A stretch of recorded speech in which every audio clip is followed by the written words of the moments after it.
Hello, good morning all of you. Myself Davis Raj. आज की class में आप लोगों का स्वागत है। आज मैं फिर एक बार आप लोगों के सामने इंग्लिश लेकर उपस्थित हूँ। पिछले क्लास में हम लोगों ने सेंटेंस के टाइप को देखा था, वो भी किस आधार पर, स्ट्रक्चर के आधार पर। अगर आप लोगों ने वो वीडियो अभी तक नहीं देखा है, एक बार जाकर के प्लेलिस्ट में जरूर चेक कीजिए। स्ट्रक्चर के हिसाब से मैंने बताया था कि सेंटेंस के 3 प्रकार होते हैं: सिंपल सेंटेंस, कंपाउंड सेंटेंस और कॉम्प्लेक्स सेंटेंस। आज उससे आगे हम लोग देखेंगे यूज के हिसाब से। यूज के हिसाब से सेंटेंस को कितने भाग में बांटा गया है। तो यूज के हिसाब से सेंटेंस के टाइप जो होते हैं वो 5 होते हैं। ठीक है। सबसे पहला टाइप है असर्टिव सेंटेंस, जिसको हिंदी में हम लोग कहते हैं कथनात्मक वाक्य। दूसरा जो टाइप होता है वो होता है इंपरेटिव सेंटेंस, जिसको हिंदी में हम लोग कहते हैं आदेशात्मक वाक्य। तीसरा जो होता है वो ऑप्टेटिव सेंटेंस, जिसको हिंदी में हम लोग कहते हैं इच्छा सूचक वाक्य। चौथा जो है वो है इंट्रोगेटिव सेंटेंस, जिसको हम लोग कहते हैं प्रश्नवाचक वाक्य। और पांचवा और आखिरी है एक्सक्लामेटरी सेंटेंस, जिसको हिंदी में हम लोग कहते हैं विस्मयादि बोधक वाक्य। अब ये होता क्या है, यूज के हिसाब से क्यों इसको जो है 5 अलग अलग प्रकार में हम लोग बांटे हैं। तो याद रखिए कि डे टू डे लाइफ में जिस भी प्रकार का हम लोग सेंटेंस का प्रयोग प्रायः करते हैं, उसी को हम लोग जो है वो इस 5 भाग में रखने का कोशिश किए हैं। ठीक है। वो जो 3 बताए थे, सिंपल सेंटेंस, कंपाउंड सेंटेंस और कॉम्प्लेक्स सेंटेंस, वो स्ट्रक्चर बेस्ड था। ठीक है, कि किस प्रकार से कौन से स्ट्रक्चर में किस प्रकार का सेंटेंस होगा। और ये है यूज के हिसाब से। डे टू डे लाइफ में अगर कुछ भी हम लोग बोलते हैं, जैसे अगर मैंने एक सेंटेंस बोला I am going to market, are you going to market, इस प्रकार का जो भी वाक्य होता है वो डे टू डे लाइफ में जैसे हम लोग प्रयोग करते हैं, उसी को हम लोग बोलते हैं यूज के हिसाब से। हम लोग सेंटेंस को 5 अलग अलग भेद में रखने का कोशिश किए हैं। तो ये 5 भेद है, इसका पार्ट है।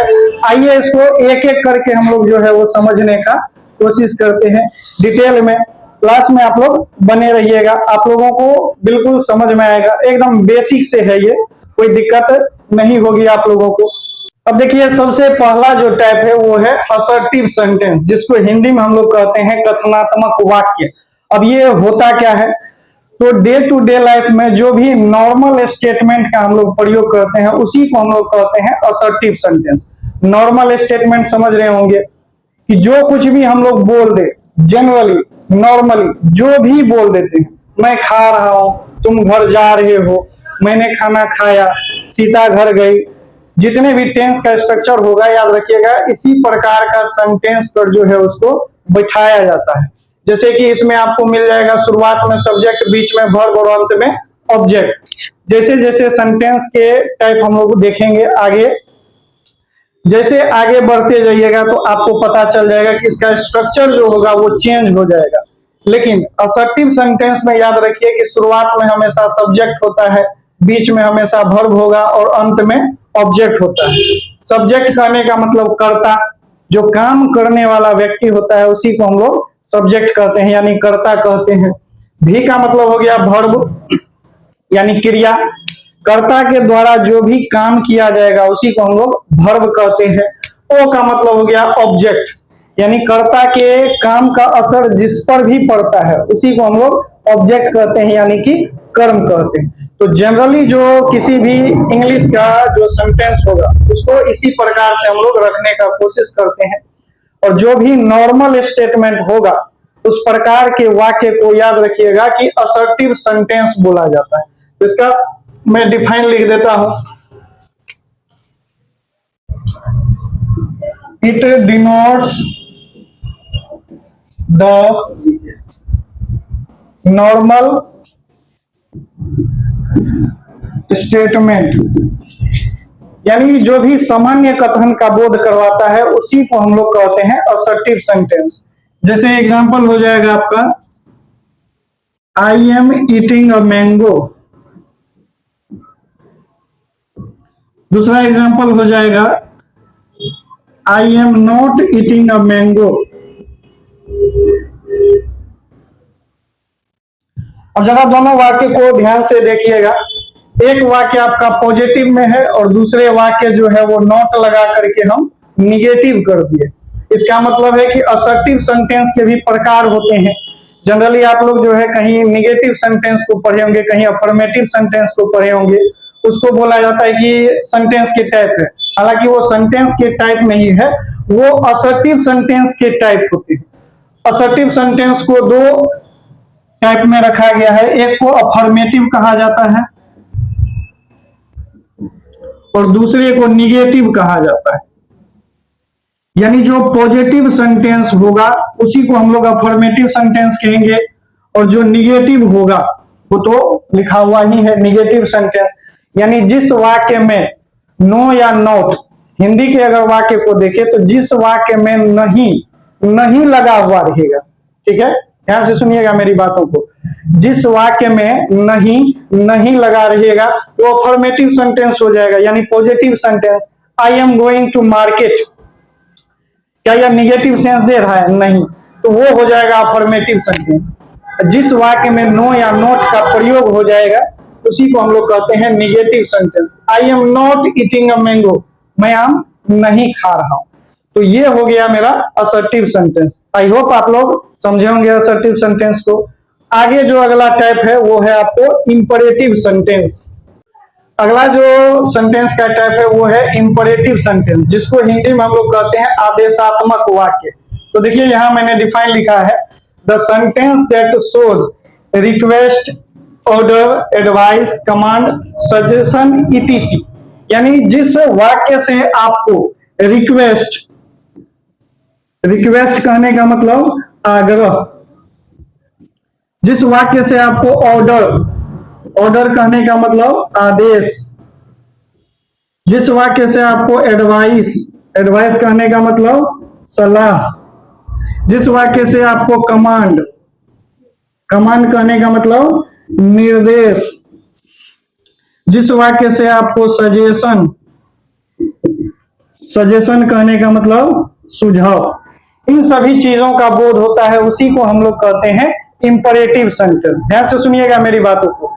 इससे पहले जो मैंने बताया सेंटेंस का टाइप असर्टिव सेंटेंस, उस प्रकार के वाक्य को ध्यान से सुनने का आप कोशिश कीजिएगा और इस प्रकार के वाक्य को ध्यान से आप सुनने का कोशिश कीजिएगा तो आपको दोनों में कुछ ना कुछ अंतर दिखाई पड़ जाएगा, ठीक है। इंपरेटिव सेंटेंस उस प्रकार के वाक्य को कहते हैं जिसमें कि आपको रिक्वेस्ट का बोध होता है, ऑर्डर का बोध होता है, एडवाइस का बोध होता है, कमांड का बोध होता है, सजेशन का बोध होता है या प्रोहिबिशन का बोध होता है। प्रोहिबिशन कहने का मतलब रोक टोक, मनाही, ठीक है। इस प्रकार का जो भी सेंटेंस होगा उसी को हम लोग कहेंगे इंपरेटिव सेंटेंस। अब जैसे एग्जांपल लिखते हैं उसको ध्यान से आप देखने का कोशिश कीजिए।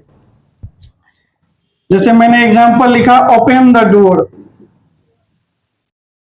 ओपन द डोर, दरवाजा खोलो, ऐसा लग रहा है आदेश दिया जा रहा है। टेक मेडिसिन ऑन टाइम, समय पर दवाई लिया करो, ठीक है। Bring a glass of water for me, कृपया मेरे लिए एक गिलास पानी लो। तो इस प्रकार के जो भी वाक्य होते हैं तो ध्यान दीजिएगा कि ये हमेशा शुरुआत जो होगा वो वर्ब से होता है।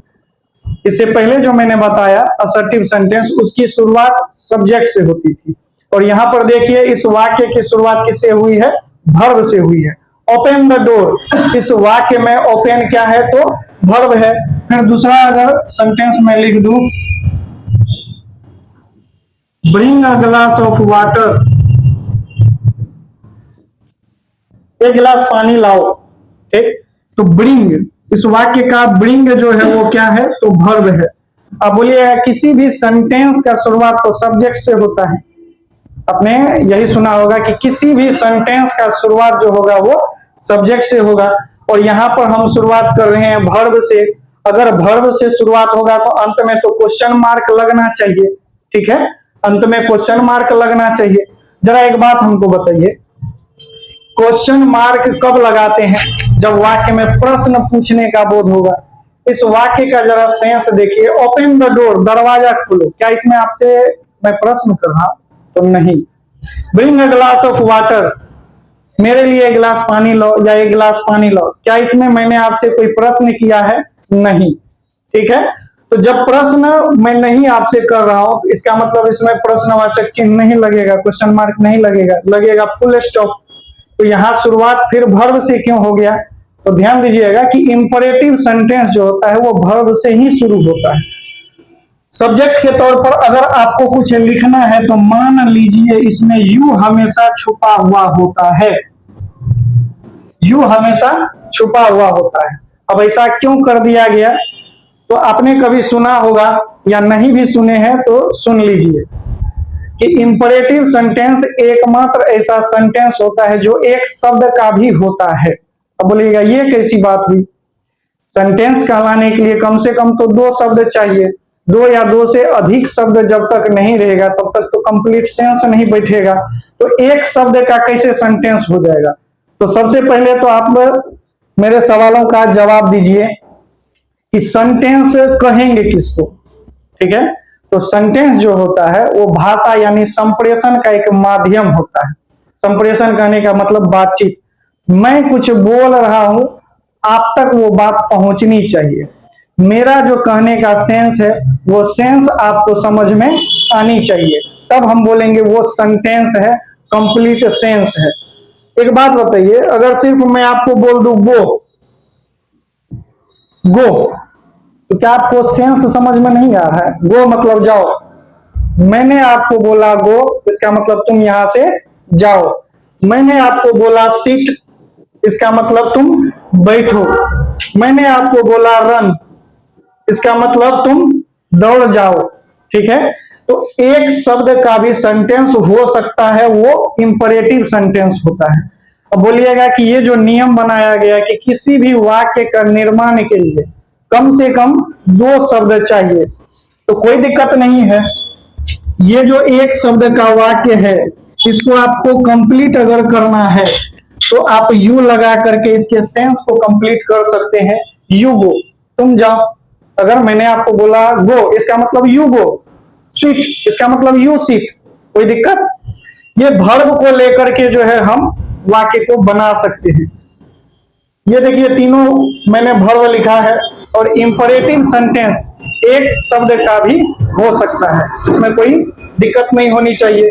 आई होप आप लोगों को समझ में आया होगा इंपरेटिव सेंटेंस। वैसे वाक्य जिसमें request, order, command, prohibition, advice या फिर सजेशन का बोध होता है, वैसे सभी वाक्य को हम लोग इंपरेटिव सेंटेंस कहते हैं। जैसे मैंने एग्जांपल लिखा ओपन द डोर, दरवाजा खोलो, ऐसा लग रहा है कि इसमें ऑर्डर दिया जा रहा है। Bring a glass of water, एक गिलास पानी लाओ या पिलाओ, जो भी करना है किसी से डिमांड कर रहे हैं, मतलब रिक्वेस्ट कर रहे हैं। टेक मेडिसिन ऑन टाइम, अपना दवाई समय पर लो, किसी को सलाह दे रहे हैं। डोंट प्लग द फ्लावर, फूल को मत तोड़ो, किसी को कमांड कर रहे हैं, निर्देश दे रहे हैं। ठीक, गो, स्लीप, सिट, रन, इस प्रकार का कोई अगर वर्ब का प्रयोग एक शब्द में कर दें तो वो भी सेंटेंस का फॉर्म हो सकता है, वो इंपरेटिव सेंटेंस। इसको मैं नीचे में एक पॉइंट लिख देता हूं, ऑफ वन वर्ड, यानी इंपरेटिव सेंटेंस जो होगा वो एक शब्द का भी हो सकता है। कोई दिक्कत? आई होप आप लोगों को जो है वो इंपरेटिव सेंटेंस समझ में आया होगा।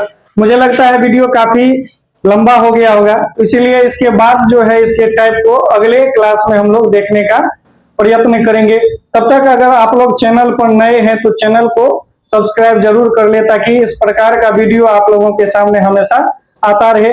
वीडियो अगर अच्छी लगी हो तो लाइक जरूर करें। अगर इस वीडियो में कुछ कमी रह गई होगी तो कमेंट करके जरूर बताने का प्रयत्न कीजिए। तब तक आप अपना ख्याल रखिए। धन्यवाद।